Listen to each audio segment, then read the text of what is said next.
Motivation, toxic advice. Hey, my name is James Robert Elliott. I'm the best-selling author of the book Unleash Your Power, Stand Out, Take Action, and Create the Life and Success You Want. So, what is toxic motivation? What is toxic advice? How do you know when you hear it? Well, I am a big, as you guys all know, I'm a big take action kind of guy. Take action, face your fears, do it now. Scared as hell, do it anyways. However, I should say, I am also telling people to be cautious if you listen to something that's only like stop being lazy. There's I'm not going to mention any names, but there's advice people get that's like stop being lazy or go do it or do it no matter what or stop being whatever. Don't be lazy. Losers do this or losers do that or winners do this. I get that's very judgmental, and that's all well and good, but very judgmental. And it's not the complete piece of the puzzle. There's three things. There's three things that you need, right? There is three things. And the first one, yes, is take action. We obviously need to take action. Nothing happens without action. But before that, before you take action, you also need to do the inner work on yourself. You need to do the inner work, get rid of the monkey in your back, the devil in your shoulder, the little gremlin. Because if it's chatting with you, and if it's saying you're not good enough, you can't do this, it's not going to work, you're going to fail, you're not worth it, no one's going to like you, no one's going to buy it, no one's going to whatever, the little doubting Debbie or the gremlin, it's going to mess us up. We may start to take action and then we stop. And this is why people start and stop. They start, they fail, they give up, right? It's because of this. So yes, go do it, take action, and do the inner work on yourself. And I think start doing the inner work first is so paramount, because then when the tough times come, you're not going to give up.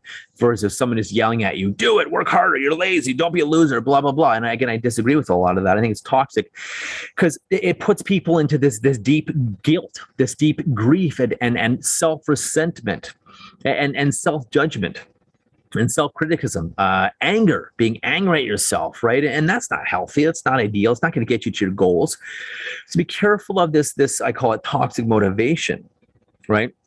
It's something to be very, very careful of. Now, I did mention there's three things. The third thing, so again, focus on what you want, take action, yes.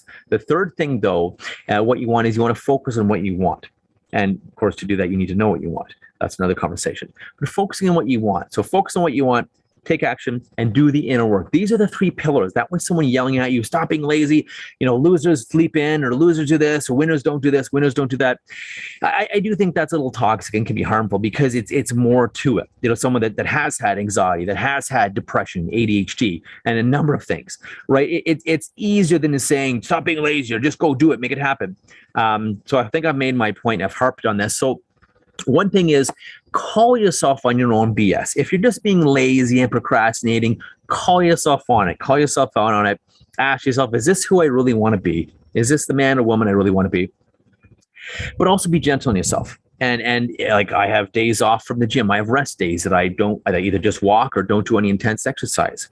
If we're relating this to exercise or work, we take days off because we need days off, right? So be careful about being too hard on yourself, too judgy. Listen to yourself, listen to your body when it needs rest, but also, yes, call your own bullshit as well, right? And again, all this grief and guilt, it doesn't change. It doesn't help. It makes you feel like crap. So you need to create a different reality in yourself. And remember that our conscious mind, our thinking mind, is 5% of our brain, only 5% of our brain. Our unconscious mind is 95% of our brain. Which one is going to win in a war, right? So a conscious mind is a goal setter. I want this, I want that. I want to take action, lose weight, make money, get a new job, start a business, whatever. The unconscious mind is the mind or part of our brain behind activity, action, emotion, fear, worry, procrastination, learning, growth, habits, and patterns. So again, this is why we need to do the work. We need to do the work on ourselves. So find someone to do the work with. Come take NLP, find a great coach, therapist, mentor, you name it, and do the work. It's going to make it a lot easier for you to be successful when you do the work on yourself, and really be willing to dig deep and face the ugly stuff, face the scary, hairy stuff. Again, because that will set you free. The truth will set you free, as a saying always goes, right? And the other thing you want to look at too, is where is this helping me? Where is this problem actually creating some secondary gain? Where do I not have to do something where do I get to do something or not have to do something I don't want to do by having this problem? And I don't want to go too far down the rabbit hole with this, but often there's a gain to the pain. Sometimes it keeps us safe, or our unconscious mind thinks it's keeping us safe by having this problem, or it keeps us doing things we don't want, or it keeps us from being hurt or hurt emotionally. It keep, for example, feeling like a failure, feeling like a loser and not doing anything, not taking action. Technically, yes, that keeps you from failing. It keeps you from failing publicly. It keeps you from negative emotions around failure. However, does it help you? No. Does it help you win in the end? No. So there's something called secondary gain you got to be very careful with, because it can hold you back. It can limit you. Secondary gain, the pain. There's something you get by having this problem. So very careful with that as well. Again, toxic motivation. You're hearing it if someone just saying, stop being lazy, go do it, do it or else you're lazy, or losers do this, or winners don't do this, all that stuff, guys. I kind of think that's toxic, and that's my opinion. No one has to agree with it.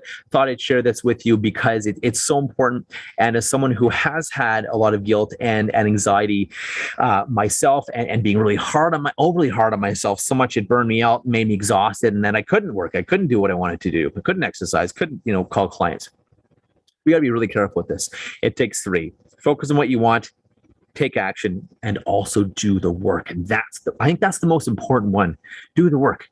Find something, anything, NLP, hypnosis, timeline therapy, my POW process I embedded, standing upside down on your head, Reiki, meditation, yoga, whatever it is, find something and do the inner, deeper work on yourself. I promise you that will set you free. Till next time, avoid toxic motivation. Do the inner work, work on yourself, work on the crap, be willing to go there, face the scary stuff, and do the work on the stuff that you don't like and that's scary, or that's ugly, that's hairy, instead of letting it sit there and fester and pretending it's not there, heaven forbid, because I can promise you what you resist will persist, and it will mess you up, and it's not going to go away until you do the deeper work on it.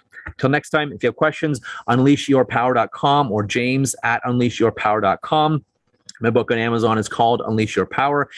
And feel free to check out the other videos here on my YouTube channel. Until next time, go have your best day ever, guys, and go be